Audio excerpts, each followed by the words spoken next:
Hey there, wake up. It's Means Morning News. Just after 11 a.m. on the East Coast in Washington, D.C., I'm the newsman, Sam Sachs. Good morning to everyone. It's the Friday show. Friday the 13th, in fact. Good night to stay in, watch something scary on TV, maybe a horror movie, or maybe just turn on CNN for a few minutes and get scared shitless watching Jake Tapper justify a genocide. No shortage of options these days to tickle that terror bone.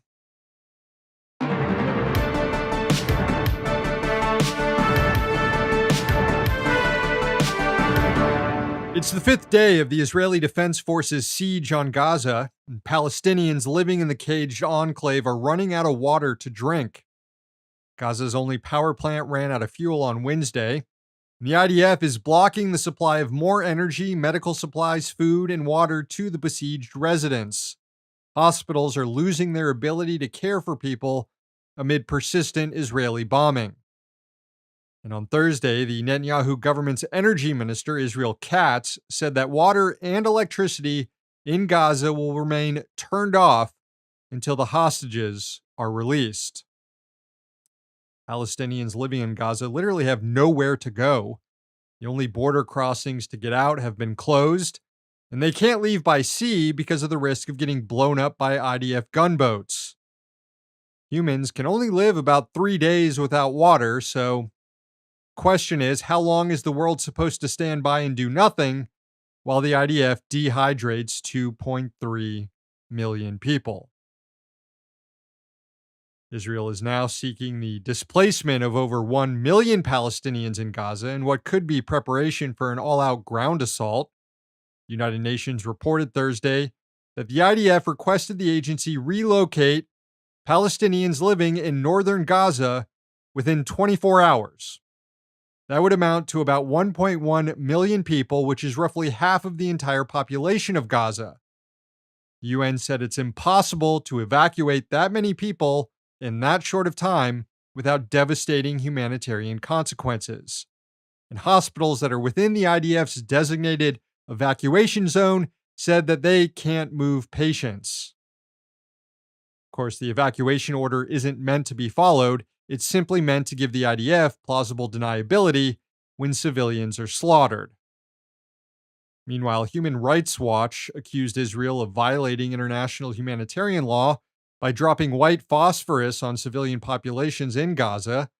The incendiary bombs are particularly brutal, causing severe burns and excruciating long-term health problems to people.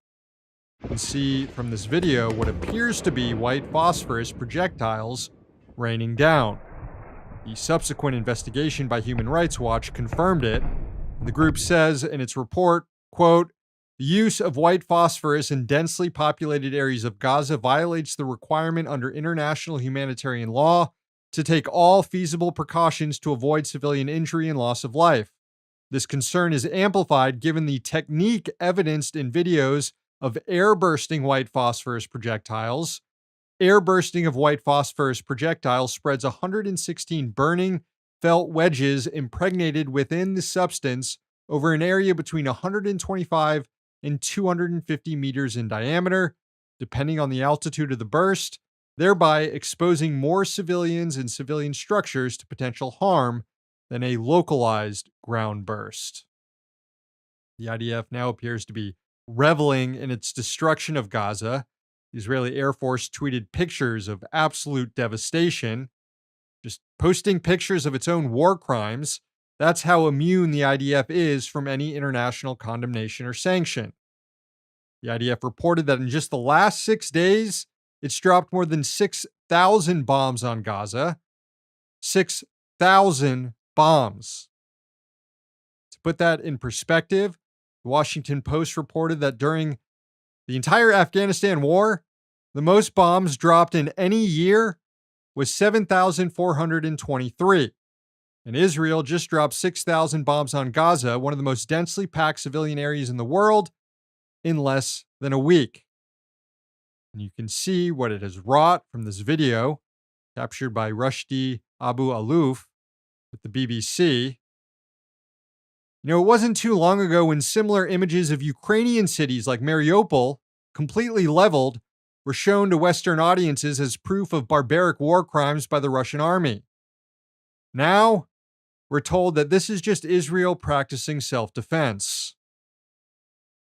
Earlier this week, the White House was asked what message it had for those who are calling for a ceasefire right now.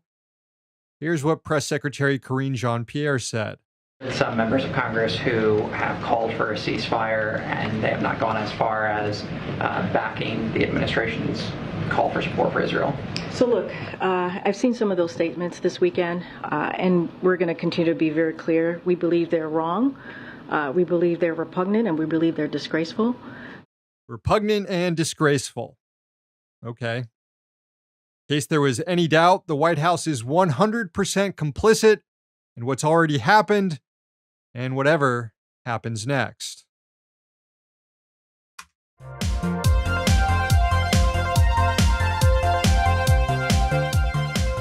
Turning now to Capitol Hill, dysfunction reigns supreme in the United States House of Representatives. Republicans had hoped to elect a new speaker earlier this week. We reported that the race for the job had narrowed down to just two lawmakers, Representative Steve Scalise, the guy who once compared himself to KKK Grand Wizard David Duke, and Representative Jim Jordan, the guy implicated in a sexual abuse scandal back when he was a wrestling coach at Ohio State University. Well, it's now Friday, and the party is no closer to electing a new speaker. In a closed-door meeting on Tuesday, Scalise won a majority of votes of the GOP caucus to be speaker, defeating Jim Jordan. But in order to actually win the speakership on the House floor, Scalise would need not just a majority of Republicans, but almost every Republican to support him. And there are enough Republican holdouts still refusing to support him, so that on Thursday, Scalise announced he was withdrawing from the race. Jim Jordan has not exited the race yet, but he has the same problem.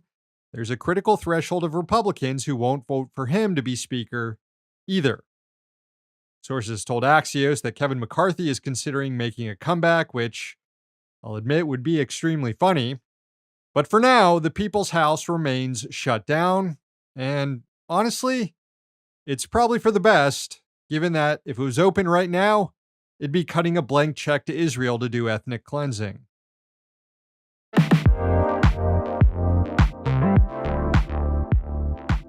And finally, the Biden administration proposed new rules this week to crack down on what it calls junk fees, those unadvertised costs that are added on your bill whenever you buy concert tickets, book a hotel, do a bank transaction, stuff like that. It's estimated that such fees cost consumers tens of billions of dollars every year. According to the Federal Trade Commission, quote, the proposed rule would ban businesses from running up the bills with hidden and bogus fees, ensure consumers know exactly how much they are paying and what they are getting, and help spur companies to compete on offering the lowest price.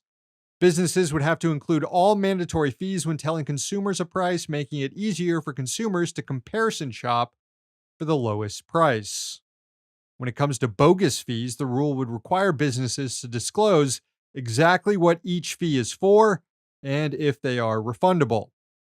Joining the FTC in cracking down on these fees are the Consumer Financial Protection Bureau, the Federal Communications Commission, the Department of Housing and Urban Development, and the Department of Transportation. That will allow regulators to not just go after hidden and bogus fees at companies like Ticketmaster, but also go after banks, airlines, internet companies, and hotels that do the same scummy shit. The proposed rule kicks off a 60-day public comment period. Expect the Chamber of Commerce and other business lobbying groups to flood the zone with comments saying that they should have the right, in a free market, to steal from their customers.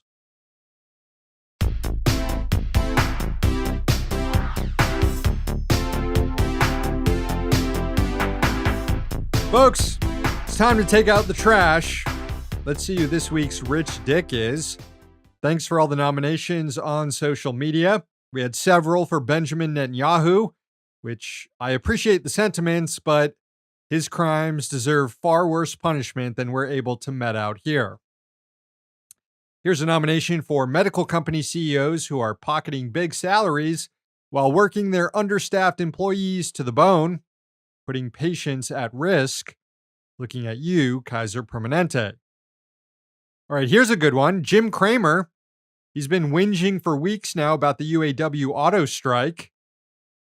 Can't believe that guy used to be a communist. And finally, we've got Arona, who nominated not just all the landlords, but all the land grabbers, too. Timely. I like that one. All very deserving of the dishonors, thank you. But ultimately, I went with someone else. Someone a bit funnier. This week's Rich Dick is Shri Thanadar. All right, this one is more dickish than rich.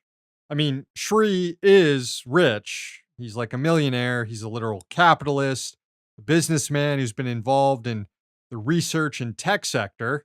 In fact, at one of his businesses that did research for pharmaceutical companies, he was once accused of mistreating over 100 dogs and monkeys who were left abandoned at the facility when the firm went bankrupt.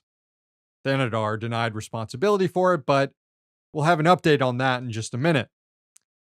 Despite his past as a capitalist, Shri was able to convince the local DSA chapter in Detroit to help him win his election in 2020.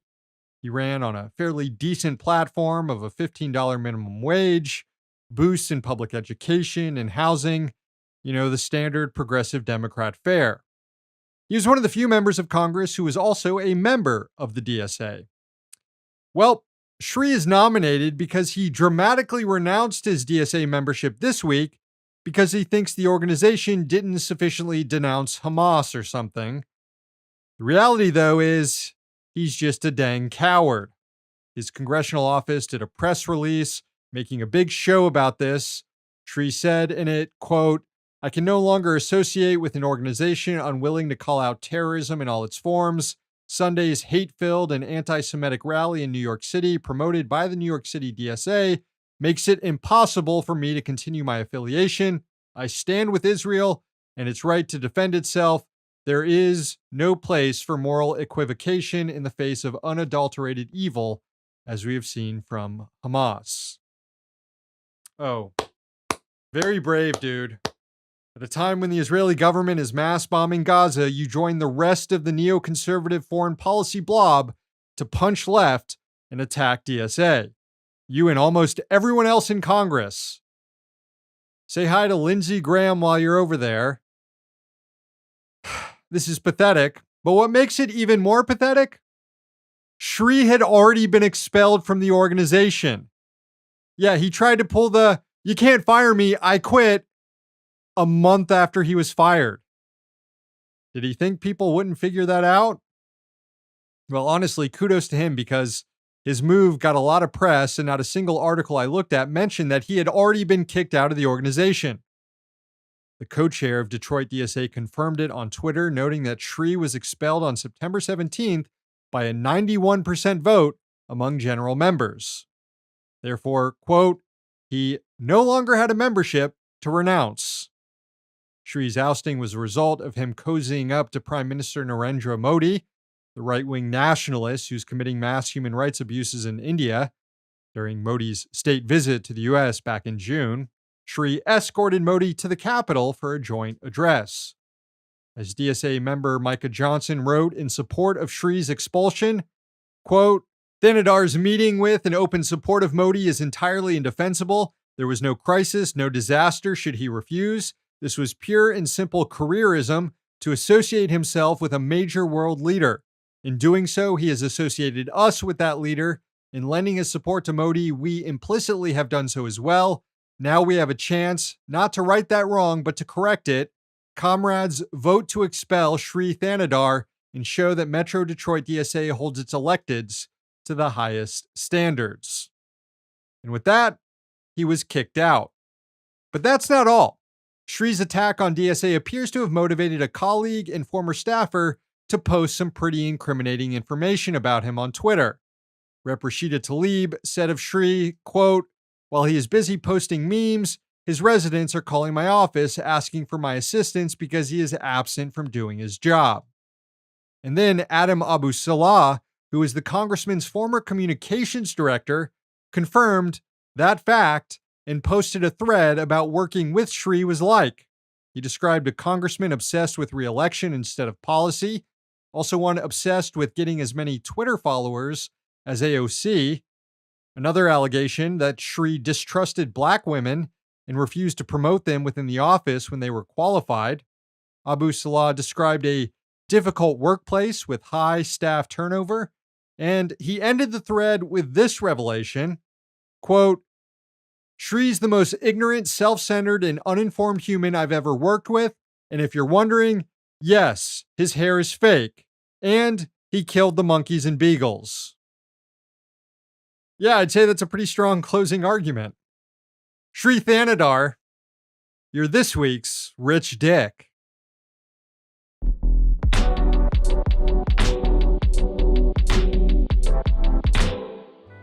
All right, friends, the show ends this morning with a sunrise from California. It was sent in by Beatrice in West Hollywood. Enjoy.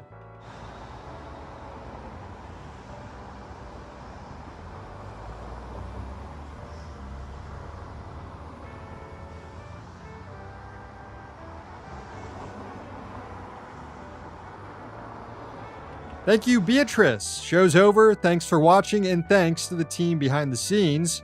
Please sign up for Means TV if you haven't, and subscribe to our YouTube and podcast channels. One day, capitalism will fall. Until then, we'll be right here. See you next week.